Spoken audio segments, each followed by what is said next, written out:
Los grupos industriales que sí van a perder porque de momento están generando sus ingresos y contaminando al mismo tiempo.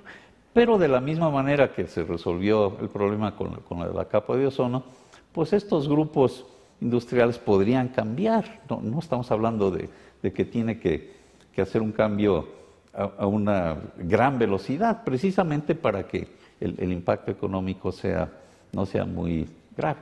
Pero la situación política, desgraciadamente, resultó de tal manera que en Estados Unidos se politizó este problema. Entonces el Partido Republicano tomó como pues una de sus mantras, digamos, que lo del cambio climático es una farsa. Y eso está totalmente en contra del sentido común científico que tenemos hoy en día, pero se convirtió en un aspecto político, que esperemos que sea una situación temporal, porque hay un grupo muy extremista que está dominando, pues, en el Congreso en Estados Unidos la política, y tiene que haber aprobación del Congreso para un acuerdo internacional. Por supuesto, no es la política del presidente Obama, etcétera, pero sí hay, pues, esa barrera enorme de ese grupo extremista que pues, de alguna manera, que está bien entendido cómo es la manera, se convenció de que esto no era cierto. Y esa manera es que hubo una campaña muy efectiva de los grupos de interés en desacreditar a la ciencia. Pero esperemos que esto sea temporal, los impactos siguen llegando. O sea, tiene que cambiar, pero hasta que no cambie, no vamos a poder tener un acuerdo internacional pues satisfactorio, porque los Estados Unidos tienen que participar, pues son los que han emitido históricamente la mayor cantidad de contaminantes para cambio climático. Usted tiene conocimiento directo de esta situación porque pertenece al staff asesor en ciencias del presidente Barack Obama en los Estados Unidos. Exactamente. Y sí se convirtió en un tema entre republicanos y demócratas con efectos eminentemente políticos, doctor. Exactamente. Sí, y esto no es, digamos, algo oscuro, está muy claro, es algo que sale en los periódicos todos los días, y hay declaraciones de algunos de estos extremistas que están pensando que de alguna manera la comunidad científica se puso de acuerdo con algunos políticos con fines de controlar la economía de Estados Unidos, cosas realmente absurdas, ¿no? Pero desgraciadamente eso es lo que está pasando de momento, pero esperemos que si la comunidad científica, estoy tratando de formar grupos que restablezcan la integridad, digamos, de la ciencia misma y de la ciencia del cambio climático, porque no es aceptable que nuestro planeta hoy en día pueda funcionar desconociendo, pues, los avances de la ciencia misma. Doctor, el factor de destrucción del planeta Tierra es, el problema fundamental es justamente el riesgo del cambio climático. Ese es el factor de mayor riesgo para la humanidad en términos de destrucción del planeta. Sí, hay que aclarar, de lo que estamos hablando es con las proyecciones actuales de que se continúen emitiendo, sobre todo estos gases como el dióxido de carbono, que es por quemar petróleo y carbón. Estamos hablando de cambios muy importantes. No es la destrucción del planeta, tampoco estamos hablando pues que desaparezca la humanidad. Sí van a desaparecer muchas especies, de eso no cabe duda, ya está pasando.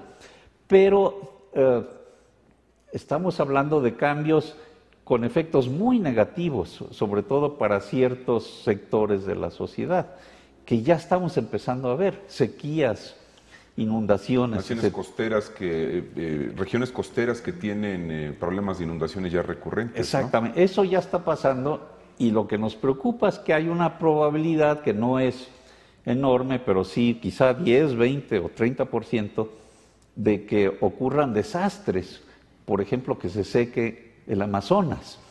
Pues eso es uno de los pulmones del planeta, eso tendría consecuencias enormes, o que cambie la circulación de los océanos. Son cosas las que no estamos seguros, pero son posibles. Lo que piensa la comunidad científica, lo que es más probable, es que sí haya cambios pues del tipo de lo que estamos viendo ya, de estas inundaciones, sequías, incendios de bosques, pero que se intensifiquen más todavía, lo que ya es muy costoso, ¿no? Por lo menos eso es lo que es más probable. Hay que reconocer que es posible. Es posible que esto todo sea coincidencia y que realmente no pase nada, pero es muy poco probable. Estamos hablando de los ejemplos del avión o del tumor. Los Pues, porcentajes. sí podría ser que no pasara nada. Pero, que todos son dignos de valoración, pues ¿no? sí, Obviamente. pero no tenemos más que un planeta. ¿Y por qué tomar ese riesgo si hay manera de enfrentarlo al mismo tiempo garantizando el desarrollo económico, sobre todo de los países con economías emergentes? Y aquí hay quizá un punto adicional que podría agregar, y es que hay pues muchos otros problemas que tiene la sociedad hoy en día. Hay sectores pues que están abajo de la línea de pobreza extrema, ¿no? Entonces, pues a veces hay ideas de, bueno, si afectamos la manera como se genera energía, pues a lo mejor vamos a afectar estos sectores de manera muy negativa. Y la respuesta es no. Si lo hacemos con creatividad, esto es independiente. Ese problema pues no lo puede resolver el cambio climático, pero sí lo puede resolver la sociedad tratando pues de que aumente ese nivel económico en todos lados.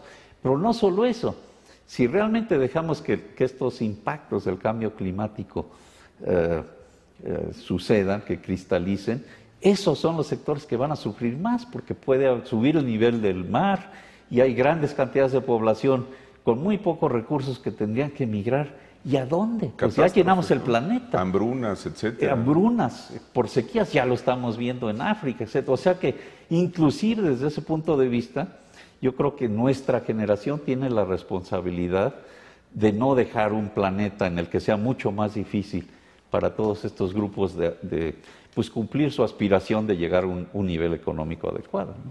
Doctor, ¿qué cálculos son los más aproximados? Sé que no hay una cifra determinada de cambio de temperatura en el mundo. ¿Cómo se puede dar esto? Sí. Aquí lo que hay son proyecciones y, como decía yo, como no tenemos la certeza, hablamos de probabilidades. Primero, hay un grupo internacional de científicos que no hacen investigación, pero que evalúan la literatura científica. Es el Panel Intergubernamental de Cambio Climático, que por cierto compartió el Premio Nobel de la Paz con Al Gore en el 2007. Este grupo hace reportes periódicamente. El último importante fue en el 2007, los generan cada 4 o 5 años. Y la conclusión muy clara de este grupo fue que hay más del 90% de probabilidad que estos cambios que ya estamos viendo efectivamente son consecuencia de las actividades humanas. Otra conclusión importante es que también pues establecen que hay un riesgo si la temperatura sube más de cierto número de grados. Y esto ha cristalizado de la siguiente manera. En las reuniones, las llamadas conferencias de las partes, en el 2009 en Copenhague, pero en el 2010 tuvimos en Cancún, aquí en México, se pusieron de acuerdo prácticamente todas las naciones, asistieron más de 100 jefes de Estado en Copenhague a esa reunión, y todos se pusieron de acuerdo en tener como meta que la temperatura promedio de la superficie del planeta no suba más de 2 grados. Eso ya va a estar muy difícil porque hemos seguido emitiendo estos gases. O sea que menos de 2,5 grados ya va a estar difícil, pero por lo menos es una meta. Hay que tratar de que no suba más de 2 y por supuesto si sube 3 o 4 ya estamos teniendo riesgos muy significativos. Y ese es el tipo de proyecciones que se hacen dependiendo de los escenarios. O sea, si no actúa la sociedad, si continuamos usando combustibles fósiles como lo estamos haciendo hoy en día, pues es probable que la temperatura suba más de 3 o 4 grados. Ese es el consenso de la comunidad científica. Nos quedan cerca de 10 minutos de entrevista. Ya no me fui a corte porque es maravilloso conversar con usted. Y quiero regresar a la parte personal. ¿Usted podría definir como el día más feliz de su vida el día que recibió el Nobel? Pues yo creo que sí, pero compite, son quizás distintos tipos de felicidad, con, primero, ya haciendo el doctorado, pues con esos días donde me di cuenta que estaba yo descubriendo algo nuevo que nadie más había visto antes. Son resultados muy esotéricos de dinámica de reacciones químicas, pero importantes para esa comunidad. pero el darse cuenta de que estaba viendo algo nuevo que podía yo interpretar, podía yo describir con fórmulas matemáticas, etc. Eso fue una gran satisfacción. Y pues el otro día también que recuerdo muy diferente fue el día de niño al que me referí, que con el microscopio descubrí esos mundos nuevos. Ah, caray, una gota de agua sucia que había yo mismo fabricado, ver toda la cantidad de vida que puede haber. Un mundo distinto. Un mundo distinto. Entonces son experiencias pues formidables pero distintas. En cuanto al premio Nobel, nada más debería de haber agregado, yo no esperaba, fue sorpresa, sí, porque no había precedente de premios Nobel para problemas ambientales. Lo que pasa es que pues también tiene un componente muy importante de ciencia fundamental. Así es que realmente fue sorpresa y casi no lo creía al principio, pero por fortuna con colegas que tengo en Suecia que participaron en el telefonazo que recibo, me di cuenta que sí, que no estaba yo soñando. Pero sí, pues todos esos han sido días extraordinarios. ¿El Nobel le cambió la vida, doctor Molina? Sí. Por lo siguiente, pues es un reconocimiento muy importante y yo seguía al principio pues haciendo el mismo tipo de investigación que estaba haciendo, pero ya con mucho más presión pues de responder a todo ese tipo de solicitudes.